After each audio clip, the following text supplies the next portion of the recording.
podcast mind, whatever I want to call it. It is in response to all of the delusions, all of any of the aspirations and dreams I ever had that crash and burn due to partially my own fault and other reasons that I could not control. Therefore, I'm trying to escape the paradise with something I'm having fun here at the Escaping Paradise channel. That's where we are today. Now, how you guys doing? I always say today's gonna be a short one, but you know, I mean, because yesterday was not too amicable. It was basically, I was basically just arguing about morals and, you know, legalities consistently for about an hour straight. But you know what? I feel like I'm in a slightly better mood. I think I got this now. I think I'm ready to move on. Yeah, there's no chat here today. There's no fucking cult goal here today because for some reason Stream Elements like, you don't need that shit, bro. You're good, man. I might end up going to Stream Labs because of this, you know. Stream Elements, you ain't treat me too well, brother. You are not treating me too well. Matter of fact, you are giving me the cold shoulder. Anyway, that's the point. So a couple things though. So you know, I'm getting more and more used to becoming more productive as time goes on. And I did mention that I did have a YouTube channel. One of my aspirations I was climbing to. That YouTube channel, it only had like a 200 subs, you know, like it had something, right? But the problem with the YouTube channel was it was like anti-review, and you really can't do much with that, like obviously for reasons you know. And the reason why I thought I could keep going is because I was unstoppable, nothing was happening, and all of a sudden, boom, one of my videos got instantly nuked off the platform. For rightful reasons. It was a hentai review, obviously, and I didn't get a strike, and I took that as a whoa, I'm never doing this again. And so therefore I just went to join my face on the cam with the videos. Everything plummeted, and then my computer crashed, so I can't even edit till I get my new computer, which comes in mid-September. So therefore, yes, delicious. Oh god. Oh, what's up, nigga? Let me see here. I close shit. Yeah, goddamn it. Wait, I could use that as the chat. Oh, whatever. It's too. But yeah. So I feel like okay. So the one thing that made me like, I had to get back into structure and scheduling, because that's a really important thing to keep your mind on task and focus and scheduling, right? Because like that's like one of the main. Because like. I started the like hentai channel for real when the quarantine just went full on, just hardcore, right? That's when I full on. That's when I did like a video every 4 days, just nonstop, just kept churning out content. And my structure was good because it allowed me to, you know, whenever I need to take a break from schoolwork or work in general, I just clocked out and clocked into making the hentai review and doing that shit there. You know what I mean? Like, I felt like I was, you know, reaching my avatar state, you know what I'm saying? So in order to get to that point, I'm starting to, you know, get more a structured schedule in general. Now the structured schedule involves yes, it was, I don't do it anymore, but it was. Now the structured schedule was the structured schedule I have now is more along the lines of I shower at around like 11 p.m. I stay in my bed after I wake up for like an extra 30 minutes to an hour. I play Skyrim and shit. I do my homework. Sometimes I walk outside. I put my Achilles this time, so I couldn't really walk outside this time, but I did walk outside, and like it again, breathing the fresh air, you go, it was delicious fresh air that made me realize the ions were just going through my entire soul. And then drank water and called it a day. You know what I mean? I just did me, and I feel like I'm slowly getting back into that routine I had before that helped me keep in line and sane when I was doing the reviews. Now, the one thing about scheduling though, that person with ADHD brain is kind of hard to do, is that it's really easy to convince yourself not to do something, right?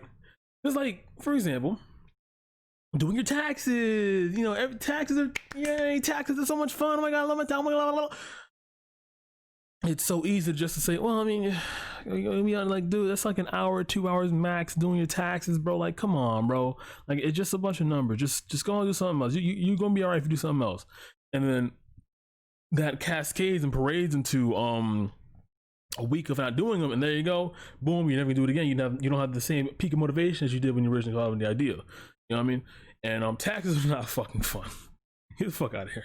And because you don't have that same peak motivation as you had when you first started doing it after that, it's gonna be really, really not maniacal, but mundane and just boring and just like not specifically with taxes, but just like anything in general. Like for example, if you have like boom, well, it also depends if you're a spontaneous person, because I'm quite a spontaneous person.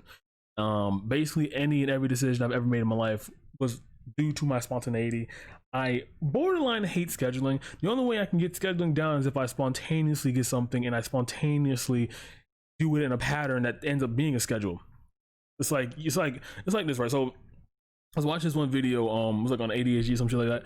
Like, you need to find a way to get your it's like breaks, right? Like little tiny mini breaks, right? Like if you're doing some bullshit like doing again your taxes for an hour, and then all of a sudden like you find yourself like looking at some flyer, some shit, that's when you got to get off and like do something like planned, but it's planned to the point where you're gonna like it because it's spontaneity. Like for example, one thing I would do if I'm like fucking tired of homework, I was like either go outside or just make the hentai review. It's like one of those two things that I would thoroughly just clock in and enjoy, and then once I finish clocking in, I can go back and do what I was doing originally. Like the shit that takes like 100% concentration was not that fun. You know what I mean? Like it just, you have to divide the attention you have, and you have to also realize that the attention, if you're not in your hyper focus windows, you can't fully if you're not hyper focused windows, you can't fully utilize your true capabilities in that moment because you're not truly focusing. So therefore, if you just fracture around or work around the non-hyper focused moments and know when you're hyper focused, then you'll be able to be more productive. Yes, I had fun doing hentai reviews. It was quite annoying because I had to record at basically 2 a.m. to do them, but I did have fun back in the day. But again, I don't do them anymore, so I don't do it anymore. Yeah. And I guess like it's hard trying to find out what your like real focus times are, right? Because you have to like either take notes of when you're truly focused, or just I don't know, just no, I don't want to talk about it, or just I don't know, like to be able to, you have to look into yourself to find out like what your true focus times are, essentially, right? Like for example, if you wanted to find out what your ideal peak times are, because I know a lot of people do have it. I mean, despite me having brain rot ADHD, a lot of people do have like their windows, like, oh, I'm a morning person, oh, I'm an evening person. They have that shit, right? So if you can fully focus on that shit, you can like do everything leisurely out of the way before that or after that, and then get everything you need to get done in that specific window. Now, of course, work is not, you can't put work into that, so that's why you have to work around the work to find your true like hyper focus moments, and your other responsibilities, of course, obviously. Like you can't just like brush those away or write those off, because those are like very key components to also trying to determine where and when you want to sit down and hone your skills. I guess like one thing as a oh dear God, as a psychology, wait, do you have a job to go to school? I don't have a job now. I'm still going to school though. Yeah, I got let go of my job quite some time, man. It was quite a tragic story, but that's another story for another day. But what's the name? If you were I guess schoolwork would be a good example, like how to like truly manage your free time appropriately. Because here's the thing, right? Online schoolwork, it is fucking easy. What do you mean where the money comes from? What? It's fucking easy. And it's essentially like all you have to do for online schoolwork is just you just go do the task on the internet that won't take any longer than like an hour or two, get that done, and then you're just done with the task. You know what I mean? Or Google. Yeah, some people like, it's just very, very simple, straightforward process to give schoolwork. I feel like procrastinating online home schoolwork is literally the worst thing you can do, because the only reason you would procrastinate schoolwork in the real world, you know, pre-coronavirus, is when you go back home and your mind would be tunnel vision out of school. But since your school is now in your home, if you're homeschooled, or even if you're doing a hybrid back and forth campus, you kind of can't procrastinate anymore, because if you do, you're just gonna forget everything. And if you forget everything, you're gonna get an F. You get an F, you can't pass your class. You can't pass your class. Yeah, you get the point there. So just be a grown-up motherfucker. Just do the shit immediately, and you'll find out, like, whether or not you like it, that doing it is a lot better than not doing it, obviously. I mean, again, this is all assuming, of course, you have you have the enough assistance to reach the capabilities that are required to even pass the class, right? Like, it was like a hard ass like calculus class, and it's like hard as shit, and you ask for help and you still fail in the class. Maybe you know, it's just fucking hard ass class. But if it is a hard ass class and it is calculus, but you're not asking for help and you're failing, then I mean, you know,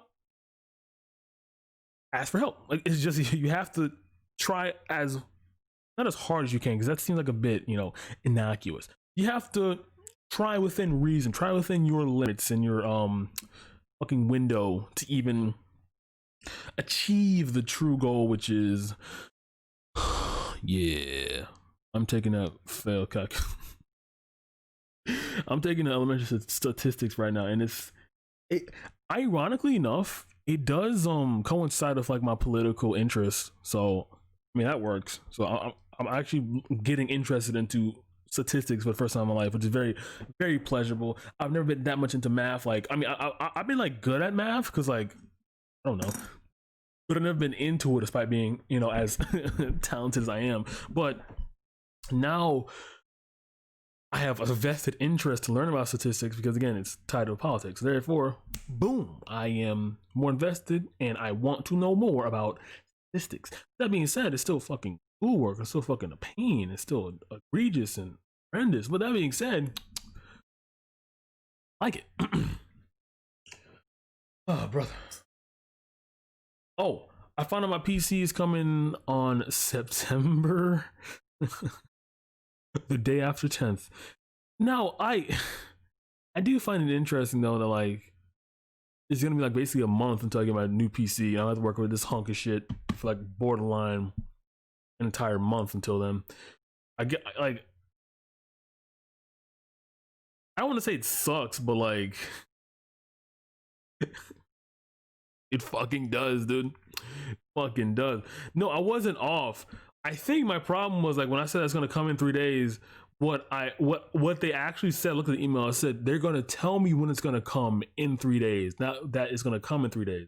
That's what happened there. Kind of got dicked on. And yeah, so I mean, I got it coming, you know. There goes my stimulus check. Woo! And I had to settle for this hunk of shit. I mean, because like it, like, the problem with this laptop, right? I showed you just multiple times, just bust. It's about 7-8 years old. Like, the sound card, it always crackles whenever it plays anything. And when you're listening to a recording that you just made off of this laptop, it sounds like it's underneath a chainsaw grinding up a blender. That's what it sounds like, and it's not really the most appealing noise in the world. It's just not. Now, yeah, I do want to make bread though. I'm interested in making bread. Might make it. Problem is, I didn't gather the ingredients yet, so I have to get up and do that. It's probably taking me like 2-3 minutes, and it's like, I don't want that much dead space, because like I can't do dead space in my head, because like I'm one of those people who, like, in a conversation is like really awkward and quiet and shit. I go, so what about those Raiders? Like, I have to say something. Like, it's like almost instinctive. I have to say something. I can't. Like, dead air literally borderline kills me. Like, it just in a video game, of course, it doesn't allow my brain to understand, or I don't know. It's like, I can't even spell it. I can't even get a good example of what dead air is like to me. But I guess it's just like, imagine any office skit scenario where it's like fucking hey, how you doing? And the person acts like, oh, I'm doing great, and then you're like, oh well, that I can't do that. Oh my god, I will literally just spit anything else out to avoid that situation. Because like my thing is I can't like dead air, awkward air, all that bullshit doesn't work for me because like I'll just spew some random bullshit out because something's always going in my mind no matter what happens. Like it's like rainbow fucker or like pony dick or like whatever. Something's always in my brain, so therefore I can never have that moment. But thinking about having that moment is more gives me more anxiety than actually having an anxiety attack in front of other people. So therefore, I'll never have that moment. That being said, thought of having it still gives me a pause to even cause in the first place, which can last me a decade with me not buying. I mean, I spit water on my Switch like 3 times, so it's probably gonna die like in about a year or two. I have my other laptops, so I think like gotta be real careful with water. I mean, that should be like an obvious Andy, like be careful with water on electronics because you know they don't mix. They don't mix because they blow up and shit. But I mean, I'm dumb, so I don't really like take too many things into consideration, and that's one of them in particular, which is the idea that water and electronics don't mix. Mainly because my arm like just does that, and it kind of fucks everything over. Yes, I have spilled water on borderline every electronic device I've ever had, except my TV back there. My TV has been the only thing that has been safe from me being lazy and spilling water. The Acer was about like 6 months ago, so I'm surprised it lasts that long. Congratulations to the Acer. Holy shit, dude. Give it up for that man. Acer, ace that shit, bro.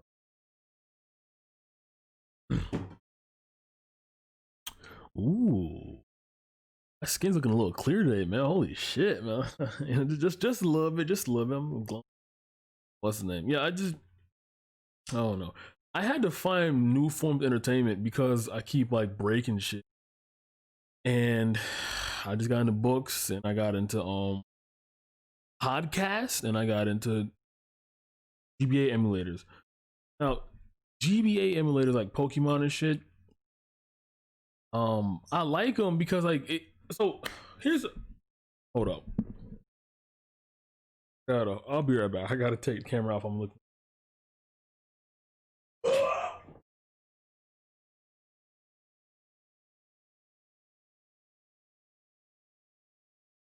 Okay. So the problem like Pokemon games like this, right, is that they borderline have the same just straightforward story all the way through for every single game. You get the Pokemon. Yay! Go to first gym, second gym, third gym. You meet the enemy team intermittently throughout the first, second, and third gym. You also meet your rival intermittently. You got to fight the rival. And then fourth gym, fifth gym, sixth gym. At the sixth gym, you learn more about the enemy team and their boss. And you also see one of the legendary Pokemon, or even one of the pseudo-legendary Pokemon. Seventh gym, eighth gym, you finally beat the final gym. Oh wait, there's an Elite Four and another one, a champion. You have to fight the champion. And then while you're on the way to fight the champion, the enemy team has an entirely new fucking plot. You have to go and defeat them before you even go to the Elite Four. Once you finally defeat the enemy team, you got to go read through all that fucking dialogue and potentially catch the legendary Pokemon. And once you do that, you get to all the way go back to the Elite Four, learn all the HMs, go all the way up to the fucking waterfall, go on the fucking tower, beat the Elite Four, look at a 20-minute credit screen in the end. That's every single Pokemon game ever. Like, ever. And, what most of the emulators do is, like, it's pretty fun, because, like, they take that concept, but they spice it up, right? They add new regional Pokemon, like they make the game harder, or like they make the enemy team like smarter and shit. It's kind of cool. I've been looking for a save. I'm gonna search for what? You know, I don't know what the fuck it's called. I'll have to drop in the Discord because I don't like. What do you mean safe side? That's crazy. You've been like downloading viruses, some shit to play emulators. Yeah, emulators are pretty good. They're pretty fun. Only problem though is like you can only play it on your computer, and in that computer all day if I'd even be able to do anything else besides play the game is kind of weird. So MU Paradise shut down. Yeah, I don't. I'll have to send a link later because I can't open Google right now. So that's yeah. So anyway, the spiciness that they have, and also like potentially Fakemons, right? Fakemons like eventually like any new Pokemon that they just make up whenever you don't know the typings of.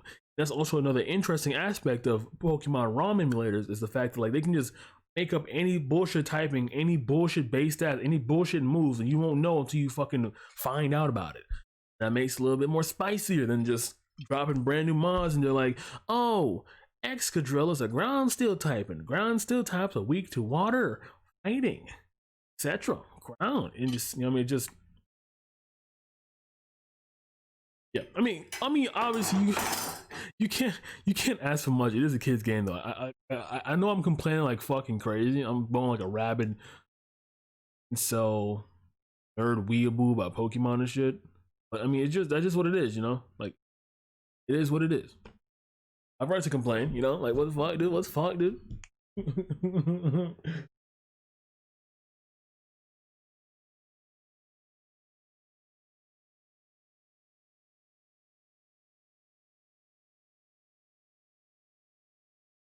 No, I don't. I don't know any card games in order. I know the Pokemon games in order. The canon ones anyway. Not any like Let's Go Eevee bullshit. I know all of them in order. Oh fuck! If I could try to name them right now, I'd probably get an aneurysm. I'm gonna try. I'm gonna go red, blue, yellow, silver, gold, crystal, sapphire, ruby, emerald, leaf green, fire red, Gen 4, diamond, pearl, platinum, Gen 4. No, Gen 5, Gen 5, black and white 2, Pokemon X and Y, Pokemon Moon, Pokemon Ultra Moon, Moon and Sun, Ultra Moon and Sun, and then Sword and Shield. There you go. That's it. I'm the best around, and all however the song goes. Yeah. Wet ass P word. Oh man. Oh, I've been getting. I say like every stream though, but I've been getting more and more into D Gray Man. Fucking love the shit out this series, bro. It's phenomenal. I would say it's better than Naruto. I'd say that. Like it has like twist endings to it, like multiple twists in the story. And while Naruto is a good series overall to start with, and just to have exist as an entity to even talk about or like watch, there aren't any like mind-bending, mind-blowing plot twists, like complicated or convoluted plots. Everything is just straightforward. Oh, it's D Gray Man. It's spelled D Gray Man, like the letter D. I feel like, while at the same time Naruto does lack the complexity of having like a seinen plot, it does benefit from having a very simple plot. You know, boy, no parents, bad at ninjutsu, all of a sudden learns ninjutsu, become one of the greatest ninjas to ever face off against one of the hardest villains ever, Pain, who borderline flattened the entire fucking Hokage village, or I mean the Konoha village, and then he basically begged and pleaded Pain, i.e. Nagato, to give everyone's lives back that he killed, and then Naruto did that. Everyone praised Naruto, and then the Ninja War happened. He fucking unlocked all of his chakras and some shit, talked all the fucking 9-tail, 8-tail, 7-tail, 6 feet, all the tail beasts. He talked all tail beasts, and basically Naruto did a lot of shit. Okay, but he did a lot of shit because he was talented, and his father was literally one of the like best ninja to ever exist, like a top 10, top 20 ninjas to ever exist in the Hokage, I mean the Konoha village. And his mother was also a very elite healer slash ninja in general, so therefore genetically some of those talents would have passed down to him. With that being said though, it's just very straightforward. So again, like I'm not knocking Naruto off of that, but I'm just actually I am knocking Naruto off of that. What the fuck am I talking about? But like D Gray Man, nothing like that. And the ninjutsu was called and D Gray Man, like what it does is like it has the same Naruto-esque beginning. Like it's the main character doesn't have any family, you know, everyone's abandoned him. All of a sudden, boom, he becomes a massive fighter who has some latent talent of massive potential that he doesn't know about until way later on in the story. And we kind of find out that his potential is linked with the main villain, and that's like a what the fuck type of moment, you know what I mean? But it's such a vague connection because they mention it like the first page that you don't know what the fuck I'm talking about, even if I do say it. Steven Universe knows the technique as well. Oh, I need to check out Steven Universe. I've been meaning to check Steven Universe. I mean, despite the fandoms literally being rabid beast, I want to peep that eventually. Because again, I do have too much free time, and Skyrim, I think Skyrim is being corrupted, so I can't play the game anymore. So therefore, I have like hours and hours on time to do whatever fuck I want now. Which I mean, I guess is good, right? You know what I mean? I got shit to do, but like, I got shit to do. I guess like I would have more stuff to do. That's what I'm trying to say. With another show. The show would mean more things get involved with. More things get involved with mean my brain can work even harder. It's good. I heard it was pretty good. I mean, I'm at the point now where like animation doesn't fucking bother me. Because I literally said I like fairy tale animation, so like animations don't bother me at all, like like not a bit. Unless it's like literally like some stick figures talking and shit, it won't bother me, like not in the slightest. I'm not that picky anymore. I have grown up as an individual who is known to have exquisite taste, and only exquisite taste for the finest, well, palatable collections ever.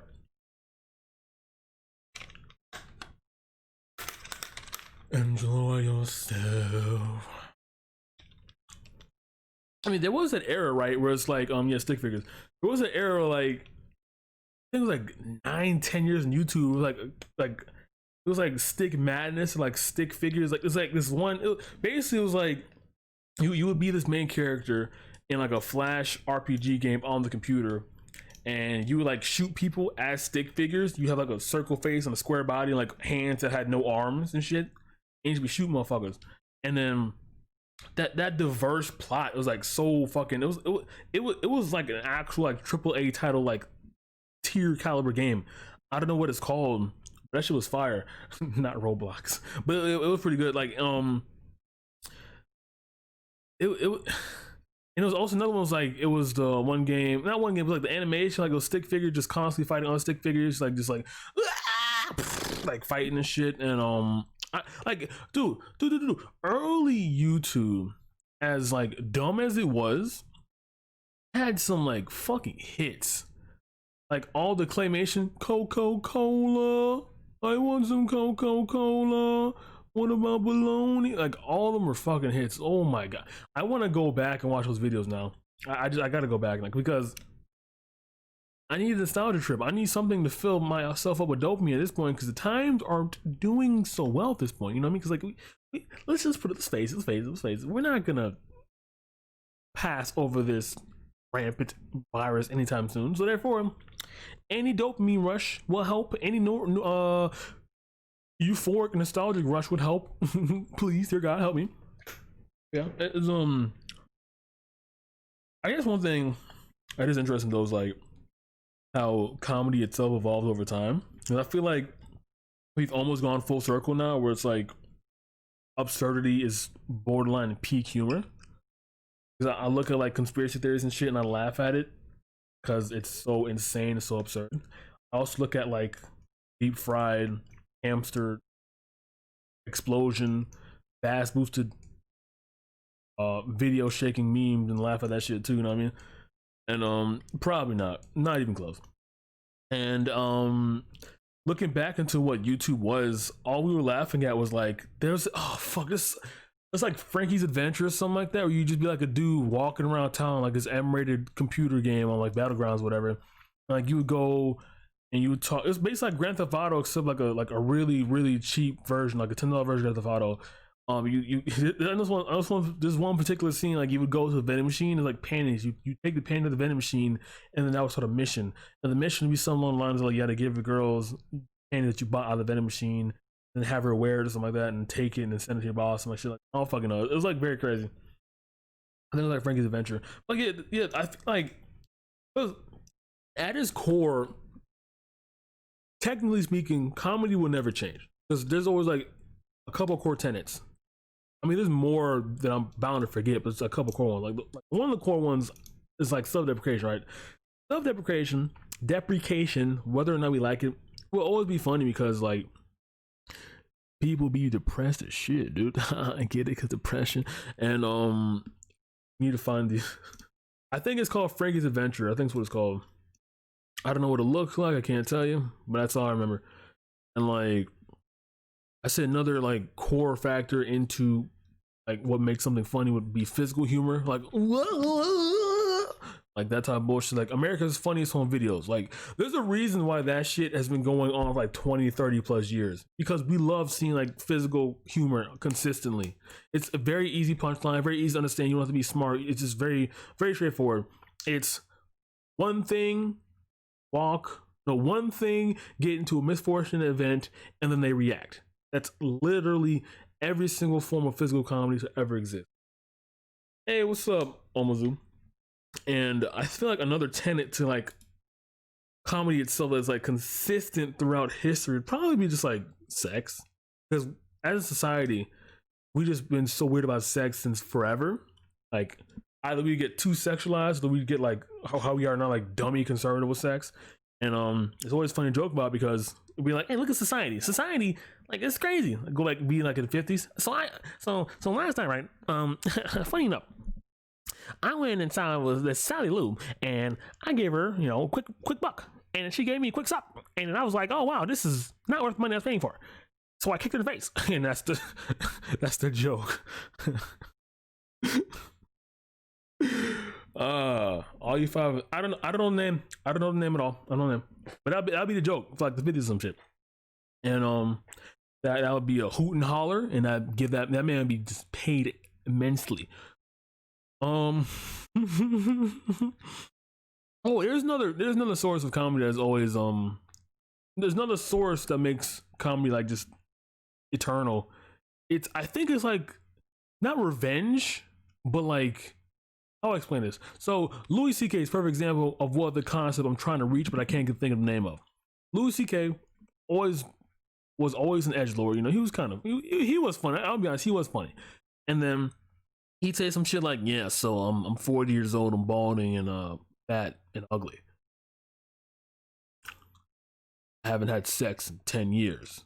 And that'd be the joke, right? So it'd be something like that. But he said it funny because he's Louis C.K. He's kind of funny. And kind of weird that same man making all those like really weird self-deprecating sex jokes was the same one like caught masturbating on a train in front of a woman. You know what I mean? Like, I don't know what that concept is called, but like that as a concept itself was like really like core to comedy as well. I think like irony or something, or like I don't fucking know. I don't know, because like it's not really a joke. It's just, hey, that person who joke about thing they say they do actually do thing that they say they joke about. Ha ha ha! Very funny. Give me money for making the joke. I think I don't know. They don't pay me at all to find the answer to that question. Trust me, brother. That is a mystery that will remain a mystery to the end of time. You know what? Fun fact: time will never end, because time is a social construct that we made up that isn't even a thing anywhere else on this planet. It's so made up, right? Or anywhere out this planet. It's so made up, right? Like if you go into outer space, you can't even measure shit with our measurements of time. You have to go measure by light years, like some like I think that's it. That's the only measurements in space is light years. Because like there's no pounds, no, I guess it's weight, but like my whole point is like light years is how you measure shit now. Because like it's just so vast. So I feel like measuring outer space, again, this is not another planet, just space in general. Measuring outer space is like our measurements will be like measuring using a grain of sand to measure tons. That's a lot of sand. So who said they were joking? So I guess I don't know, because it's the Fedmeister situation, right? The Fedmeister situation, because like Fedmeister, his whole shtick. I watched his streams. I know what his feel was like. I know what his whole personality was, because I was a big fan of his before. He got his whole feel was to act as a simp was to, you know, go around women and say, haha, please love me, haha, I'm single, haha, please love me, I'm so lonely. And he would go up to women, he would talk to them, be like, hey, give me a hug. He'd be that type of person, right? And then be like, hey, haha, she has a boyfriend and that's me, ha ha ha. And then come to find out, you were sexually harassing the girls in the house, and all the shit of him being simping and lying about being a boyfriend was actually true because he'd do that in casual conversations. So it's like, I guess it'd be like if I was allegedly, no, hypothetically, it'd be like if I was joking about murdering people and then I got arrested for murder. That's the scenario there. Yeah. I gave it up for you.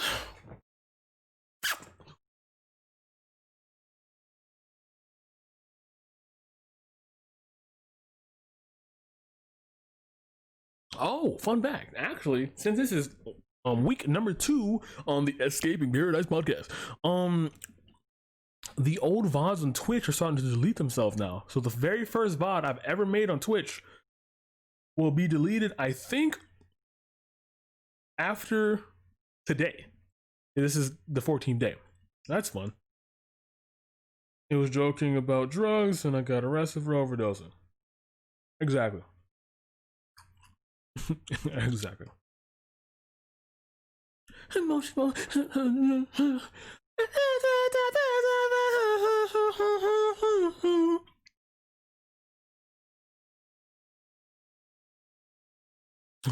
Leafy is here, got a channel terminated. The funniest news I have ever heard of my life. I made a video about it and I started my last stream about Leafy's here. But I will give Leafy one thing, right? I will give him this. He did feed the Coomers who didn't know they were horny and used that like sexual energy to just hate people. And like I feel like Leafy fans are like incel, tier 2 incels, right? Because again, they're sexually frustrated, so they're angry. And they need to vent this frustration out on someone else. Or someone else can be whatever Leafy is targeting, whoever Leafy is targeting. Therefore, they can just spend up all that wonderful, beautiful, sexually frustrated, pent-up energy upon an innocent victim. Now, again, he tapped into a niche market and just found out this niche market loved that shit and just kept going in there. And again, I don't blame him business-wise, but ethically, morally, I do blame him. Because that's hot take. Leafy harassing people, kind of fucked up, dude. And you can't take what you give out, kind of fucked up. It's like, okay, it's like this. It's like if I go around punching people, I just punch everyone in my neighborhood to go, bop, bop. Hypothetically, this is a hypothetical scenario. Bop, bop, bop, bop, punching everyone, right? And then I get home. Yes, I'm the strongest person in this fucking neighborhood. I punch every goddamn fucker on my block. I did this. This is my town. And then wake up next day, do it again. Do it for a week, do it for a month, do it for a year, okay? And then a year and a day into the year of me just punching everyone in the neighborhood, I walk outside my door and see the entire neighborhood just crowded around me and willing to pummel me into a pulp. And when I get pummeled, I get mad that that happened, and I just leave the neighborhood. That is Leafy's. That's exactly what happened to Leafy. That's literally what happened to Leafy. Now, is it 1-to-1? Did the people who he made fun of retaliate and attack him? No. But the scenario is this: the hypothetical person scenario was dishing out pain, and when he got the pain reciprocated back, fold, or however the saying goes, he didn't like it. You know, as the old saying goes, don't throw a stone out the glass house. I don't know why the fuck you have a glass house in the first place. That's the point. So, yeah, Leafy bad. Hot take, Leafy very bad. I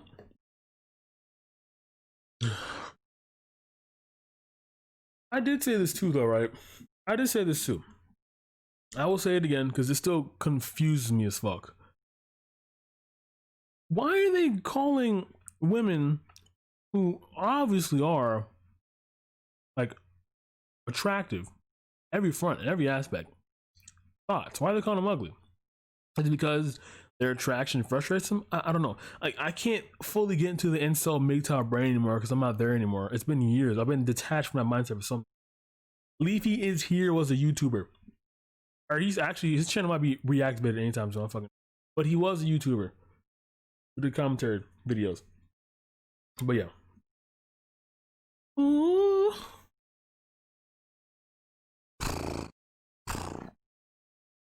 I wonder what happened to that guy who lived. I wonder what happened to that guy. Probably died. Happens to everyone. Everyone just fucking dies. That's how it works, right? That's how it works, right? You just die. Yeah.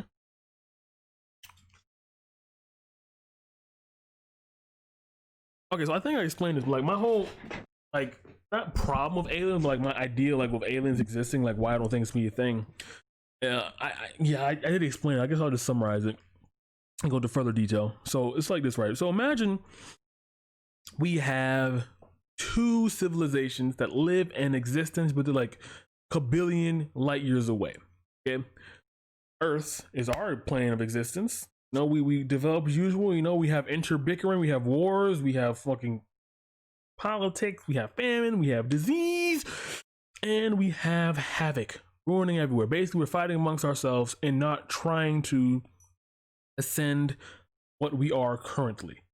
Got another species over here who aren't necessarily as inflammatory towards one another. They're like, okay, I see you as who you are and you see me as who I am. So therefore, we are beings that are one alike and we should try to transcend our current stature and limitations. And if those said creatures over there decide to say, fuck it, we're gonna search for new life, and they happen to travel a billion light years to Earth, that means one or two things. Number one, they have the capabilities to travel like a billion light years. So therefore, they can have long range missiles or long range guns or just blow us up like fucking Star Wars and we just be done. You know what I mean? And then two,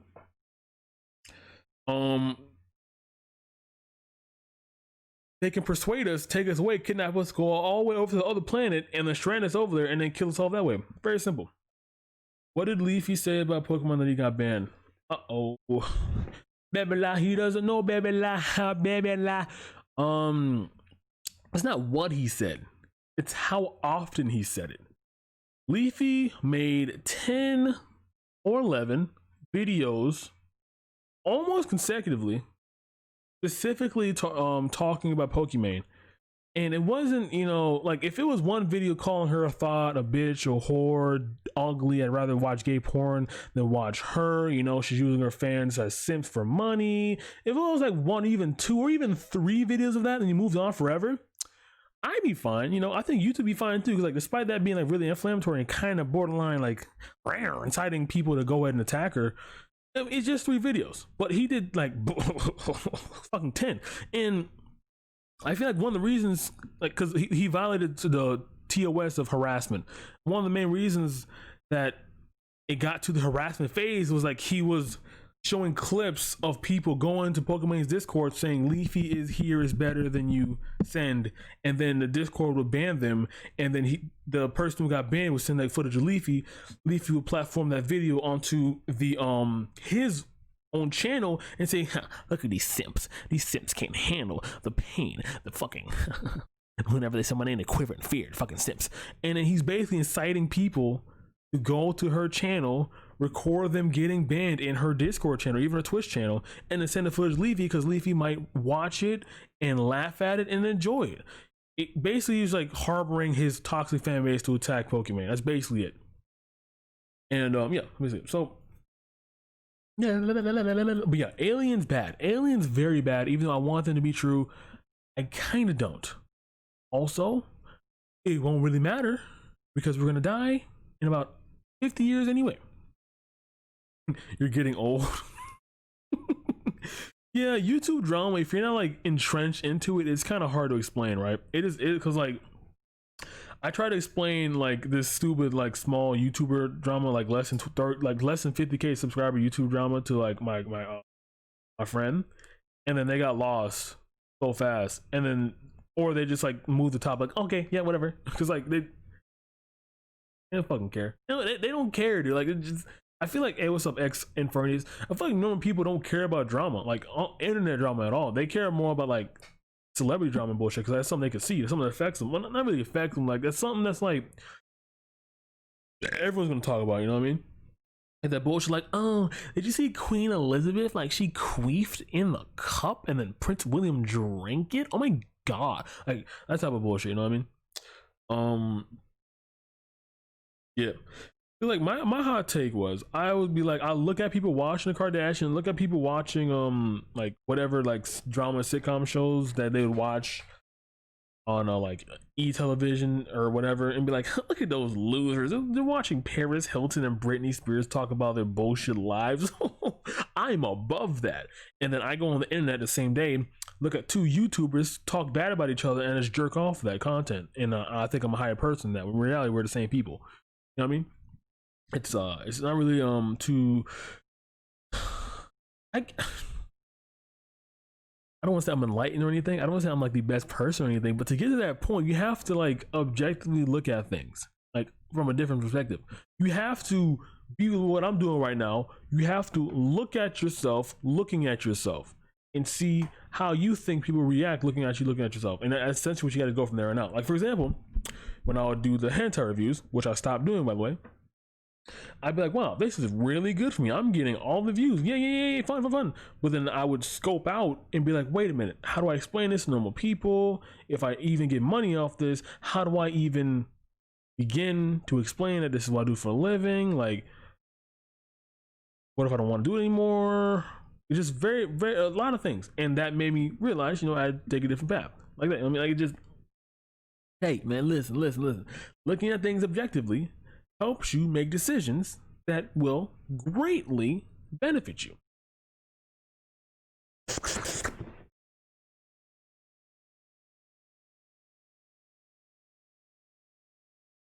I need some water, dude.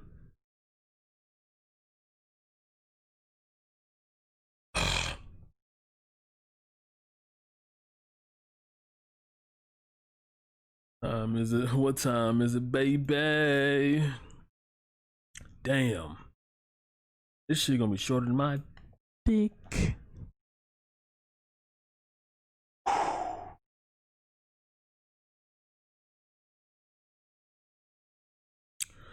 Did I mention why I wear the same shirt every stream now from here on out? I don't think I mentioned it. I did a little like nice shirt skip. I don't explain. Hold on. I'm gonna make this an entire video to stretch out and plop on the YouTubes because I'm really smart. Okay, did I explain like why I wear the same shirt every single time? If I did, I mean, I guess it makes sense, because like the whole bit is like, look at my brand new nice shirt, ha ha ha, yay! And that isn't the truth. The truth behind as to why I wear the same shirt every day goes along the entire philosophy, like the scheduling process, right? Like, I want to, dear God, I want to be able to fully, no, not that. That's just a clip. I want to be able to, number one, compartmentalize, right? Because when I turn the stream off, when I turn the camera off, I don't talk in my house at all. I like, this room is so quiet. This room is like borderline just 0 decibel at all times. And is that the right phrase? I don't fucking know. And I feel like I partially do this so I can save all the thoughts I ever have for this specific segment of the portion of the day, since it's a daily thing, and also because I like doing it, you know what I mean? And the best way to keep a schedule up is, you know, to keep everything as structured and linear and similar as you possibly can. So I wore this shirt one day, my very first stream, when I was like borderline crying in the camera. So that was a beautiful fucking VOD. You should probably watch that before it gets deleted off Twitch. And we're not even watching, just like watching a couple seconds of it, because that is quite depressing. I'm gonna be honest. It is quite a sight to be seen. And I saw them like, okay, I kind of like this. Just me venting about bullshit, you know, kind of me just spitting the facts about life. let me wear the same shirt the next day. And then next thing you know, boom, I just picked up the pattern and I kept wearing the same shirt day in, day out, day in, day out, day in, day out, day in, day out. And I just, it's a part of me now. Like this shirt, when I shower, this shirt's a part of me. When I eat, this shirt's a part of me. When I get a cut, the shirt bleeds, not me. This is basically a kill skin suit. That's basically what it is. And more or less, it's my identity essentially. I feel like when I look at myself, looking at myself with the shirt on, it's like a different person. And if it's a different person, then I'm able to fully utilize the thoughts that I wouldn't have been able to have to if it was just like me. You know what I mean? When you nut the shirt nuts, exactly. When I nut the shirt nuts, exactly. And a YouTuber was explaining CS:GO and he was going through shotgun. So when he explained how they, I don't fucking know. But yeah, it's basically part. Like also too, there's another fun fact. If I want to keep doing this for like however fuck long I want to do this, it could be my brand, right? I could be an Adidas brand bunny who's never sponsored by Adidas. I just wear the shirt by Adidas. And ironically enough, my mom bought me a Adidas jacket, so that's very funny, very comical, very hilarious. That Adidas jacket was a thing that was purchased for me, even though like no one knew that I'm wearing Adidas shirt. I was gonna fucking stream. But another reason as to why, along with the scheduled aspect, it goes this aspect, right? So think of it this way. So I mentioned before, I mentioned every single stream, I do have ADHD. But one way to get yourself into the hyper-focused scheduled zone is to not only keep things the same, but make it seem like it was a spontaneous idea while keeping it the same. Completely fucking impossible to do, I know, but I do like this, right? So when, this isn't the shirt related, but this is how I got to this point. So when I would go to college, and then like after that, I'd be like, oh yeah, good, class is done, yeah, yeah. I would either go to a restaurant or go home, and be like every other day or whatever. And like I wouldn't decide if I would go to the restaurant or go home when the day before. I would decide literally on the street that I'm going to be either going home to or just turning away to go to the restaurant. Like at that exact moment, it's a split-second decision. And so what happened was, I went to the restaurant one time, like, oh, that's pretty cool, I'll keep it up. And then the next day, I went in that same turning situation or intersection, either turn home or go to a restaurant. And the next day, went to home. And I just kept randomly like, restaurant, home, restaurant, home, restaurant, home. And then, ironically enough, it became a scheduled fucking thing of me randomly deciding at the last second what to do spontaneously. So it became a spontaneous activity that I did at the same exact time every single moment. So that's the same thing with the shirt, right? Like I don't wear the shirt. The shirt wears me when the camera turns on, you know what I mean? And every single time I turn this on, it's the last second decision whether I even want to get on here, whether I even want to put the shirt on. And if I say yes, then I turn the camera on, turn the shirt on, then I start talking about walls drying and the world dying. And that's why I wear the same shirt every single fucking time. And there we go. It's quite a lengthy backstory. I know. But it was like a little 5-minute segment that I can actually upload to the YouTube. You know, like you gotta have content, skull, man. You gotta think, brother. You gotta think. Everything is content if you really think about it. This hammer, you can talk about this hammer for an hour. All you have to do is lie about this hammer's backstory and explain why it has so much rust on it. Like you can just do that. I mean, I don't have enough energy to get on that subject or even get onto that pedestal to stop talking about this shit for an hour. But if you have the drive, if you have the imagination, if you have the spontaneity to do so, it is literally possible to talk about one thing for a fucking hour. That being said, you also have to have the energy to do so and to keep up the same pacing and the speech patterns throughout the speech in general. It's quite, not a talent, but it's more like a stamina thing, right?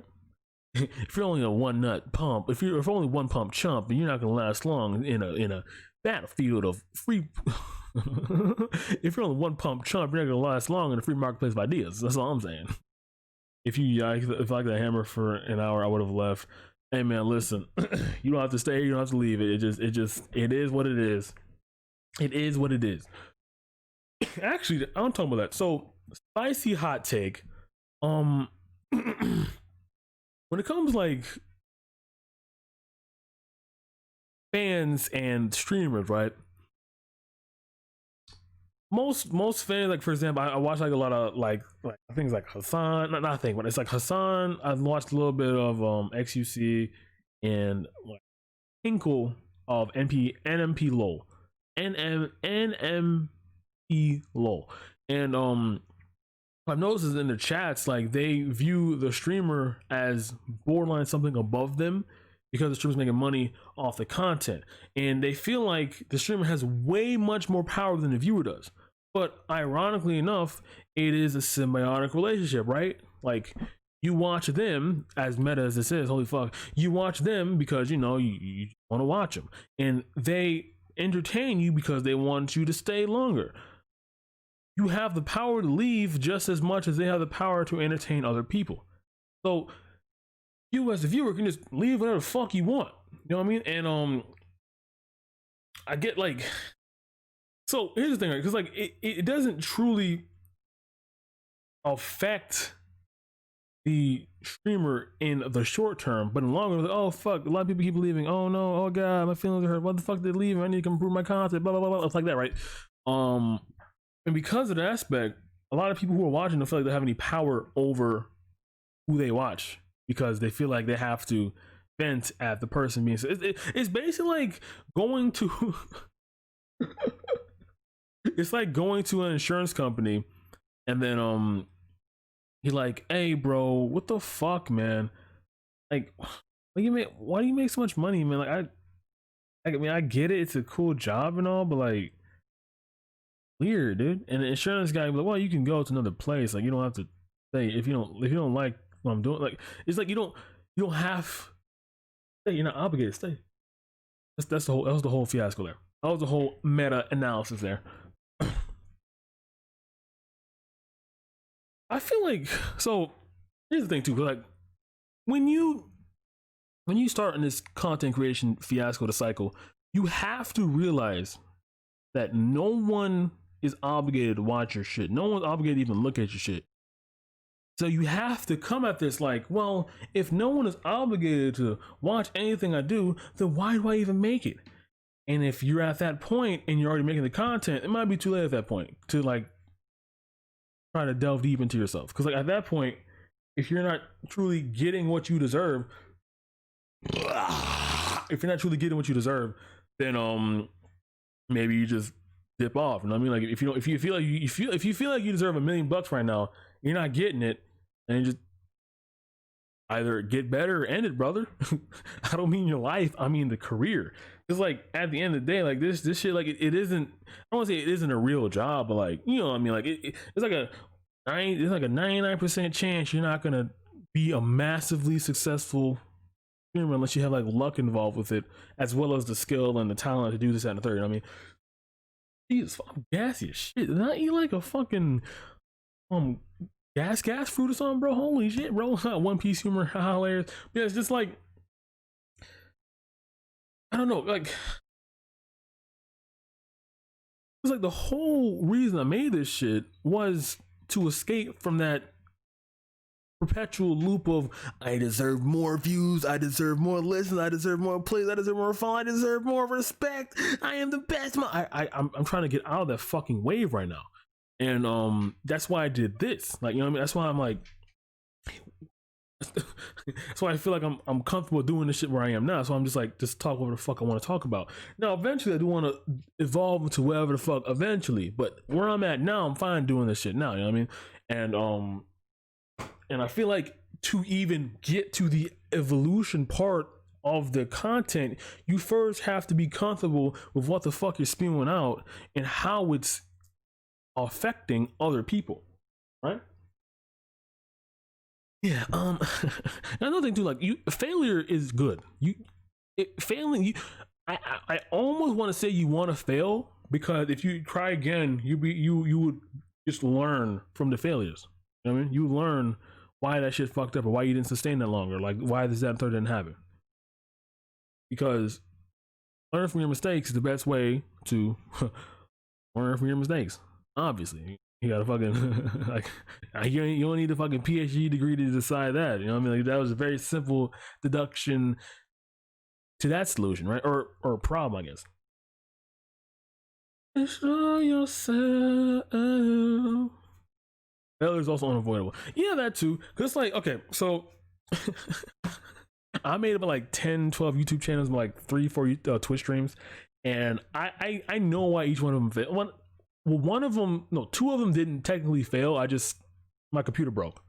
So technically speaking, I've had 2 opportunities, like a Twitch channel, YouTube channel, that didn't fail. My computer just broke, but everything else I ever made failed. And if you avoid it, you already failed. Lol.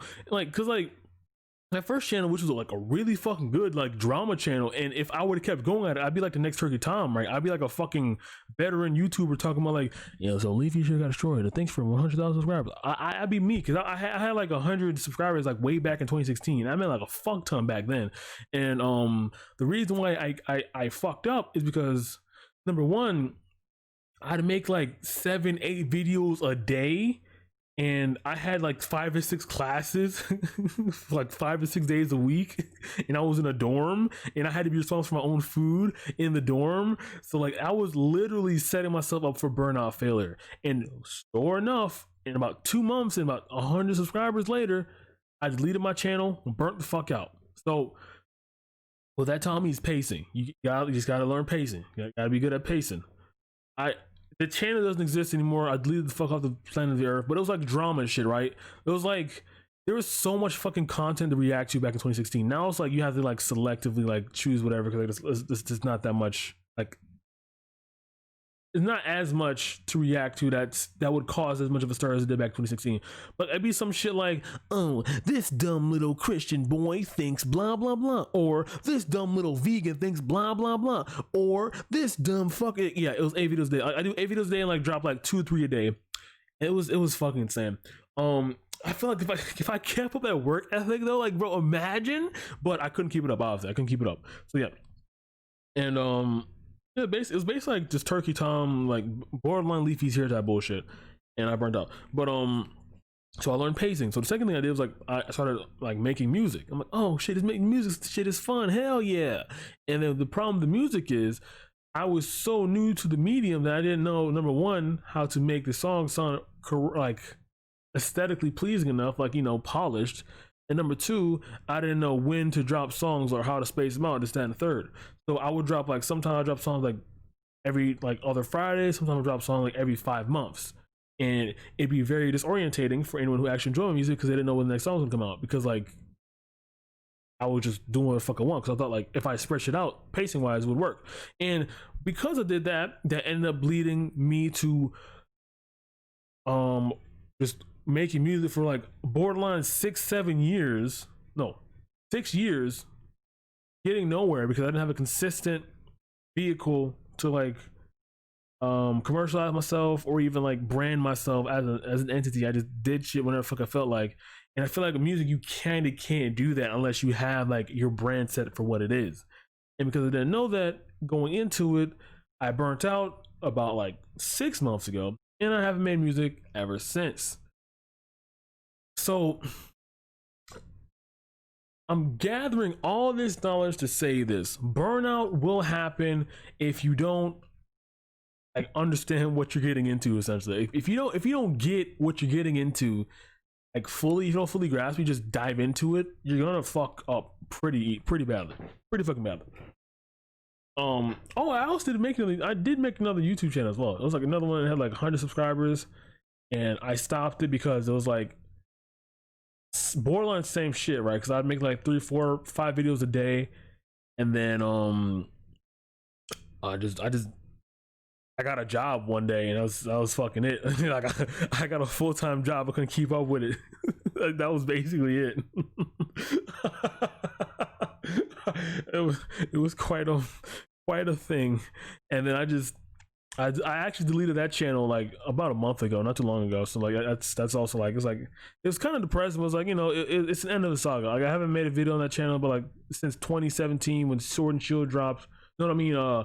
Moon and Sun dropped for the first time, and yeah, and then I lost the job one day. Nah, the job I actually got that made me lose the inspiration for that channel was like my full-time job for like a year and some change. So like I kind of like working there, even though they drive me insane, because that job basically humbled me to the fact that like customer service is like one of the worst fucking jobs ever. Well, not one of the worst, but like it's like top 30 worst jobs in your life. Like I feel like it's like garbage can inspectors, prison guards, fucking gynecologists, proctologists, like a lot of shit. And like customer service, like all the way down to like number 20, number 29. Because like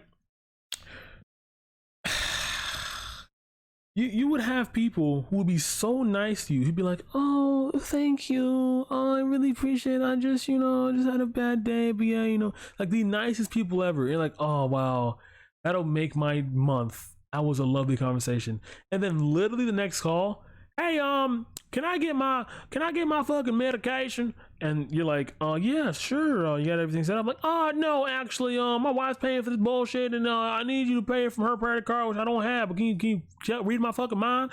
And then I'm gonna be like, I can't read your mind, sir. I need the credit card from your wife right now." "Well, goddamn, why the fuck can't you read my mind? Let me speak goddamn." Like, it's just like, it's very just frustrating, just consistently just getting like beat over the head. You can't lash out because if you do, you're getting reprimanded.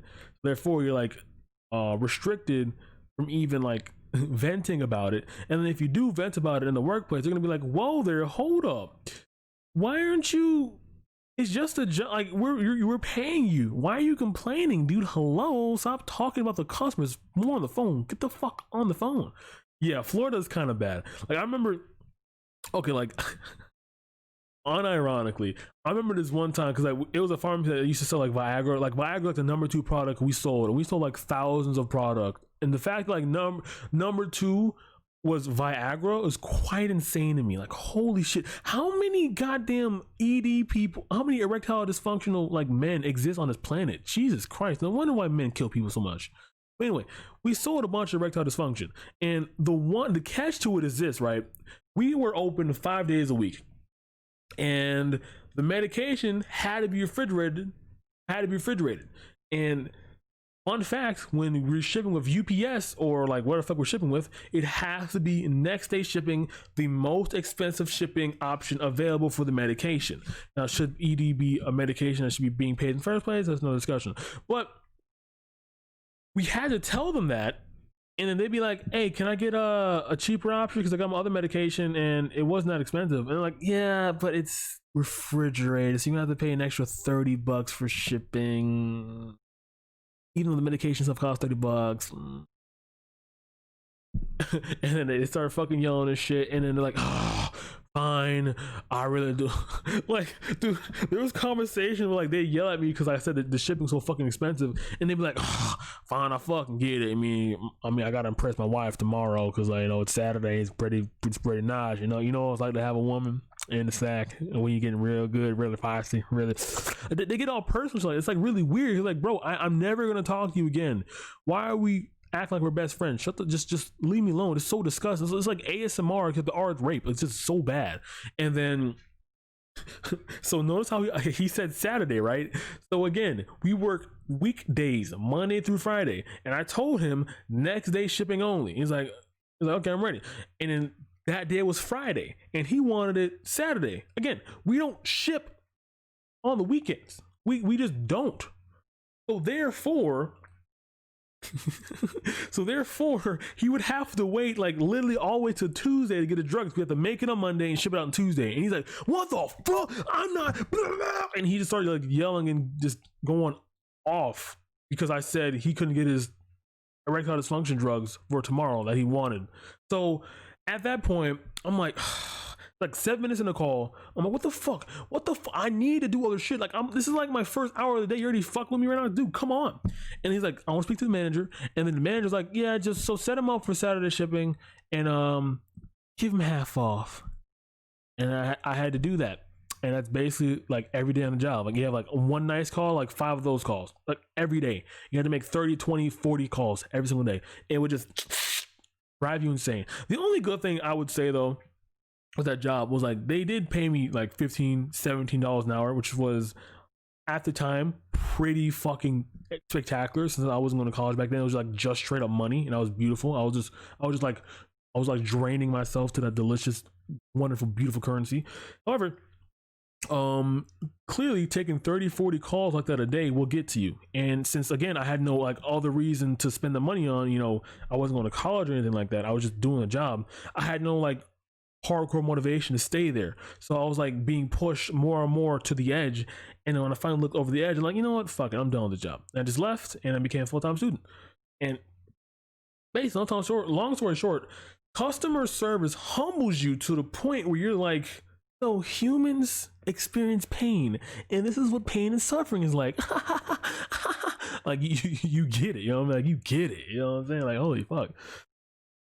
But I feel like even worse than like, I'd say one notch below the erectile dysfunction people are the women who get like estrogen like hormones. Now, why would women need estrogen hormones for drugs? Where does your money come from now? From all the way back my old job and the job I had before I got fired. And then the reason, so why would women need hormones? Because they're women, obviously. Well, because if they're older women and they are on menopause or just, you know, above like 35 or some shit, and their hormones is like just drastically decreasing, if they want to keep it hot in the sack, then they're going to need something, you know, to rev their engines up, just like the erectile dysfunction medication or Viagra. So essentially, not actually legally, but essentially the estrogen hormones would be the Viagra for females. So we would get the same type of calls, but for women, on like almost as often as the men with erectile dysfunction.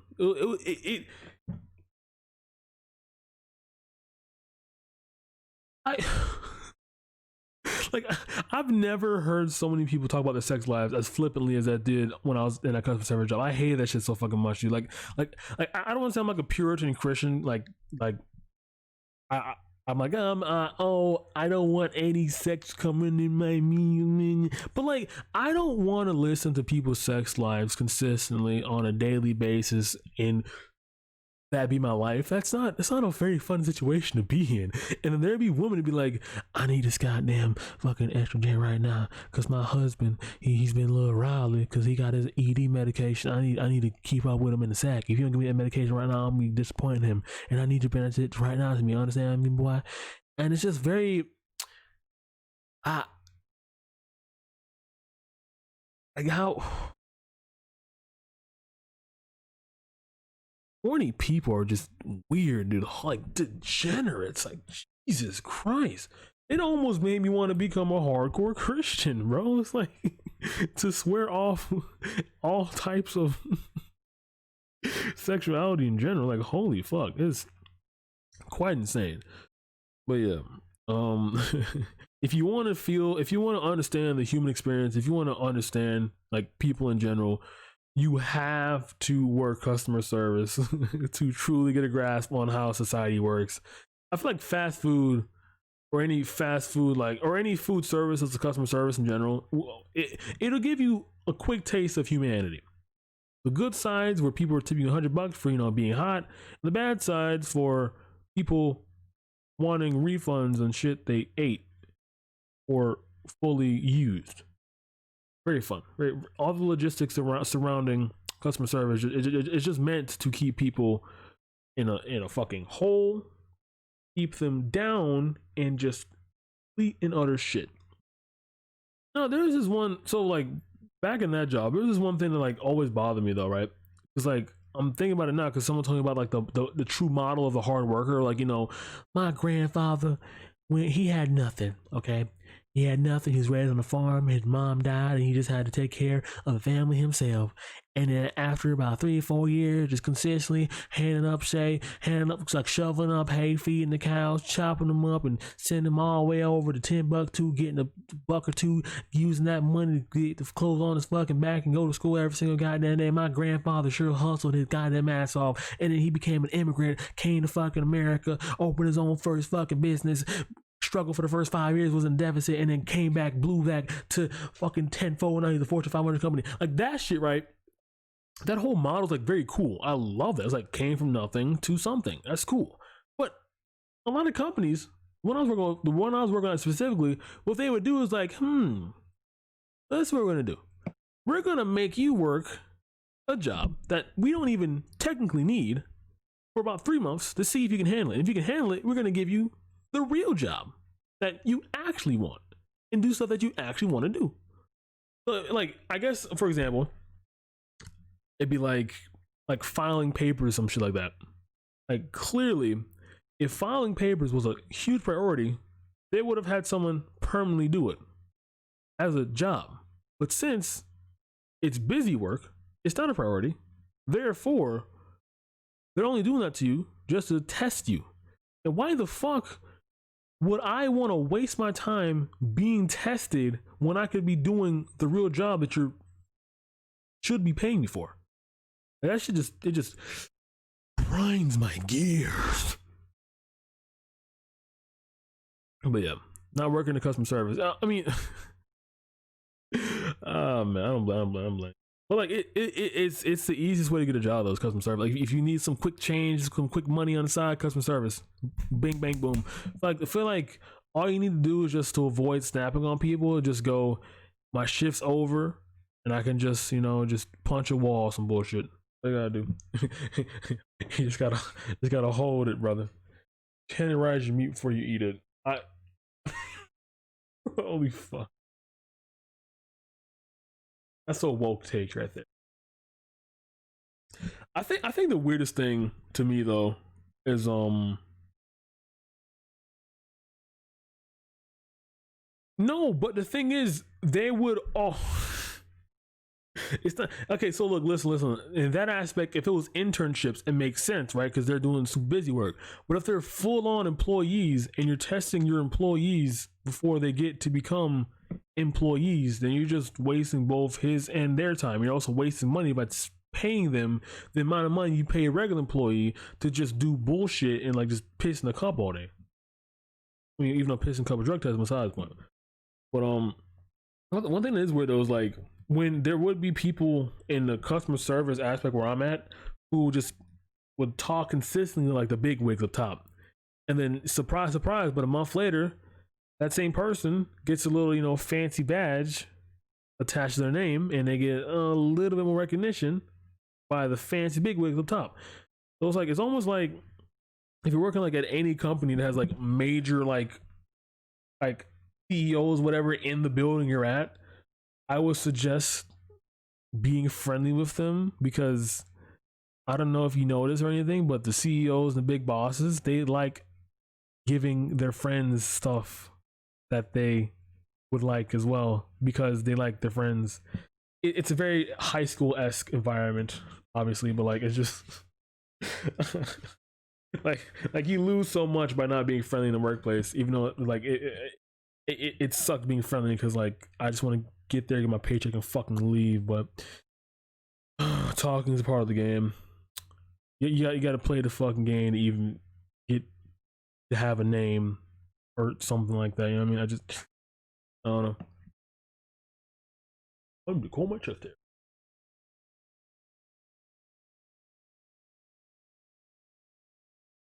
Ooh, smells like summer breeze. Smells like spring cherry.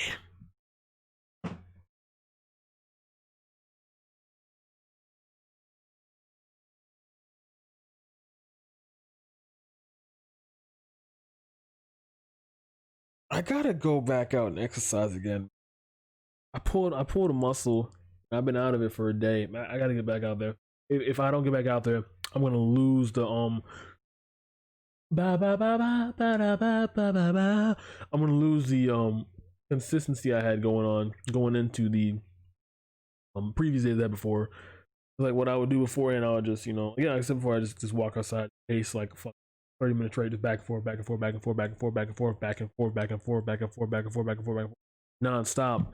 And then the next thing you know, work up a sweat, and I got muscles working and my blood flow going. That's all in a day.